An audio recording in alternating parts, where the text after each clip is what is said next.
नमस्कार, आदाब। आप देख रहे हैं खबर अड्डा और मैं हूं आपके साथ सुम्बुलीरम। दोस्तों, महाराष्ट्र में जबरदस्त नतीजे आने के बाद भी बीजेपी अभी तक अपना मुख्यमंत्री नहीं चुन पाई है। सीटों को लेकर पेंच जबरदस्त तरीके से फंसा हुआ है और देखिए, इसी बीच भाजपा के लिए एक बुरी खबर ने एंट्री मार ली। जिस ईवीएम को निष्पक्ष बताते भाजपा और चुनाव आयोग थकते नहीं, उसी ईवीएम की अब जांच होगी। जी हां, और ये अनुमान कयास वाली कोई खबर नहीं है, बल्कि एक पुख्ता खबर है जो सीधा महाराष्ट्र से आ रही है।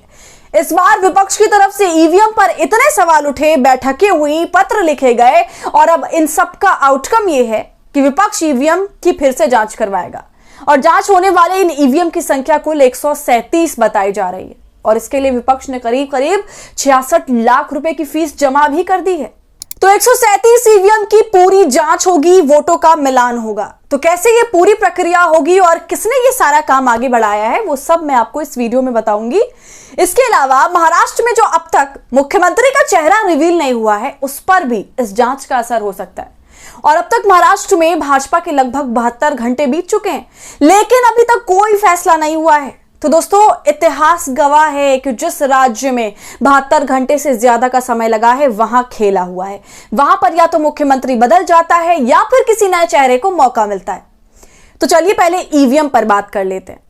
दोस्तों, महाराष्ट्र चुनाव के बाद से ईवीएम को लेकर तकरार अब निर्णायक मोड़ पर आ गई है। हालत यह हो गई है कि ईवीएम के वेरिफिकेशन के लिए शरद पवार की पार्टी के एक नेता ने बाकायदा आवेदन दे दिया है। ना केवल आवेदन दिया, बल्कि इसके लिए 9 लाख रुपए चुनाव आयोग को सबमिट भी कर दिए हैं। और मैं आपको बता दूं, केवल 9 लाख ही नहीं, चुनाव आयोग के पास लाखों रुपए की राशि जमा की गई है।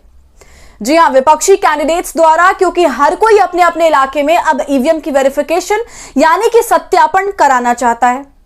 दोस्तों, इस बार महाराष्ट्र चुनाव बहुत ही विचित्र रहा, क्योंकि विपक्ष अपनी हार स्वीकार नहीं कर रहा, ईवीएम पर सारा दोष डाला हुआ है और इसके लिए हर रोज कदम भी उठा रहा है। तो वहीं सत्ता पक्ष जो चुनाव जीत गई है, उसमें खुशी की कोई लहर नहीं दिख रही है। साथ ही सबसे बड़ी बात यह कि अब तक वो अपना मुख्यमंत्री चुनने में ही असफल हो रही है। उन्हें पता ही नहीं है कि मुख्यमंत्री कौन बनेगा, डिप्टी सीएम कौन बनेगा, स्पीकर कौन बनेगा।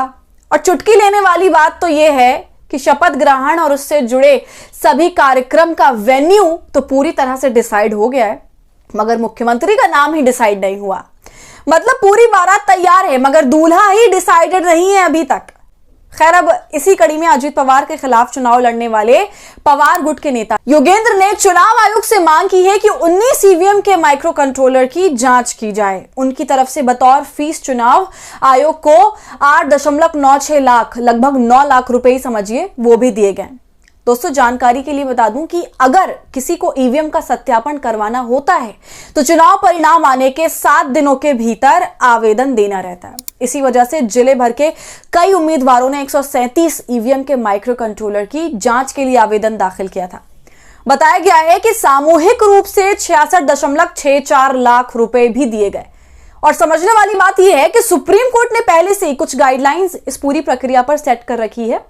उन गाइडलाइंस के मुताबिक जो उम्मीदवार अपने क्षेत्र में दूसरे या तीसरे स्थान पर रहते हैं, वे अपने इलाके की 5% ईवीएम मशीनों के माइक्रो कंट्रोलर की जांच करवा सकते हैं। अब इस मामले में क्योंकि बारामती सीट से अजित पवार ने चुनाव लड़ा और एक प्रचंड जीत दर्ज की, तो पवार गुट के नेता ने उस पर सवाल उठा दिए। अब उनकी जांच पर ईवीएम का सत्यापन तो होगा, लेकिन देखना दिलचस्प ये रहेगा कि निष्कर्ष क्या रहता है। दोस्तों, पुणे के 21 निर्वाचन क्षेत्रों में से 11 उम्मीदवारों ने आधिकारिक तौर पर माइक्रो कंट्रोलर की दोबारा जांच के लिए चुनाव आयोग से अनुरोध किया है। देखिए खबर में क्या लिखा है। माइक्रो कंट्रोलर की जांच कड़ी निगरानी में की जाएगी, जिसमें उम्मीदवार, वीवीपैटी निर्माण कंपनियों के इंजीनियर शामिल होंगे। उम्मीदवारों में से प्रशांत जगताप ने अपने निर्वाचन क्षेत्र में इस्तेमाल की गई कुल ईवीएम में से 27 के वेरिफिकेशन की मांग की है, जिसके लिए उन्हें लगभग 12 लाख का भुगतान करना होगा। राहुल कलाटे ने चिंचवड़ विधानसभा क्षेत्र में 25 ईवीएम को सत्यापित करने के लिए आवेदन किया है और इसके लिए उन्होंने चुनाव आयोग को 11 लाख रुपए का भुगतान किया है। पुरंदर के कांग्रेस उम्मीदवार संजय जगताप ने 9.9 लाख रुपए की भुगतान करके 21 ईवीएम के सत्यापन की मांग की है। ये तो दोस्तों आधे नाम है। इनके अलावा और भी उम्मीदवार हैं जिन्होंने जांच का अनुरोध किया है और फीस भी जमा करी है। तो ईवीएम के अंदर जो वीवीपैट मशीन लगती है, उसकी पर्चियों का मिलान अब विपक्ष कराना चाहता है। तो अब भाजपा के शपथ ग्रहण समारोह पर भी सवाल उठने लगे हैं कि वो संपन्न हो पाएगा भी कि नहीं, क्योंकि शपथ ग्रहण समारोह पर ही ग्रहण लग गया है ऐसा लग रहा है। तो एक तरफ ईवीएम जांच की अटकलें चल रही, तो दूसरी तरफ महायुति में सीएम पद को लेकर अभी तक सस्पेंस बरकरार है। और बड़ी बात यह है कि जिन भी राज्यों में बीजेपी ने अपना मुख्यमंत्री चुनने में 72 घंटे से ज्यादा का वक्त लिया है, जिस भी राज्य में जरूरत से ज्यादा मत्थापच्ची हुई है, तो बीजेपी के पिछले कुछ सालों के ट्रेंड से यह तो साफ हो चुका है कि इतनी देरी के बाद या तो मुख्यमंत्री बदल जाता है या फिर किसी नए चेहरे पर दांव खेला जाता है। और अब तक मुख्यमंत्री के नाम पर सहमति नहीं बन पाई है। इसी वजह से ऐसे कयास लगने लगे हैं कि कहीं देवेंद्र फडणवीस की छुट्टी तो नहीं हो जाएगी। पार्टी नेता भी इस बारे में कुछ भी बोलने से बच रहे हैं, लेकिन अटकलों का बाजार तो भाई गर्म है। और दोस्तों, अगर हाल के चुनावों की बात करें तो मध्य प्रदेश, छत्तीसगढ़, राजस्थान, उड़ीसा कुछ ऐसे प्रमुख राज्य हैं जहां पर बीजेपी को अपना मुख्यमंत्री चुनने में जरूरत से ज्यादा वक्त लगा। और इन सभी राज्यों में या तो बीजेपी ने सरप्राइज किया था या फिर किसी नए चेहरे पर अपना दांव चला। और एक बात मैं आपको और बता दूं कि जो पीएम मोदी आज ईवीएम का खूब समर्थन कर रहे हैं, वही पीएम मोदी अपने पुराने समय में इसके खिलाफ बोला करते थे और तकरीबन हर जगह ईवीएम के खिलाफ वो मोर्चा खोल ही देते थे।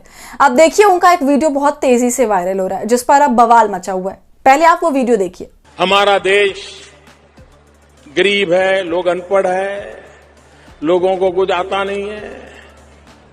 भाइयों बहनों, अरे दुनिया के पढ़े लिखे देश भी जब चुनाव होता है ना, तो बैलेट पेपर पर नाम पढ़ करके फिर थप्पा मारते हैं। आज भी अमेरिका में भी। तो देखा आपने, इस वीडियो में प्रधानमंत्री नरेंद्र मोदी कहते हैं कि भारत के अशिक्षित लोग ईवीएम से वोट करते हैं, जबकि अमेरिका जैसे शिक्षित देश में लोग बैलेट पेपर से वोट करते हैं। अब इसी वीडियो को लोग वायरल कर रहे हैं, सोशल मीडिया के हर प्लेटफॉर्म पर इसे वायरल किया जा रहा है और तमाम तरह के सवाल उठाए जा रहे हैं कि खुद प्रधानमंत्री मोदी ऐसी बातें करते हैं और फिर वो दूसरी तरफ ईवीएम के खिलाफ कुछ सुन भी नहीं पाते। अब इस वीडियो को सपा के नेता आईपी सिंह ने भी शेयर किया है। उन्होंने इस वीडियो को शेयर करते हुए लिखा, हम सत्ता में आए तो ईवीएम से चुनाव बंद कर देंगे। ईवीएम की खिलाफत करते मोदी जी, बैलेट पेपर से चुनाव कराने का अमेरिका को उदाहरण देते मोदी जी। प्यारे देशवासियों, मोदी जी की कथनी और करनी का फर्क आपको देखना और सुनना चाहिए। तो दोस्तों, आपका इस पूरे मामले पर क्या कहना है? क्या परिणाम निकलेंगे ईवीएम की जांच के बाद? क्योंकि यह सारी प्रक्रिया आधिकारिक तौर पर हो रही है और पीएम मोदी की कथनी और करनी में कितना फर्क है, यह भी अब आपको ही तय करना है। तो हमें अपनी राय कमेंट कर जरूर बताएं। वीडियो पसंद आई हो तो इसे लाइक और शेयर करें और खबर अड्डा को यूट्यूब पर सब्सक्राइब कर लीजिए।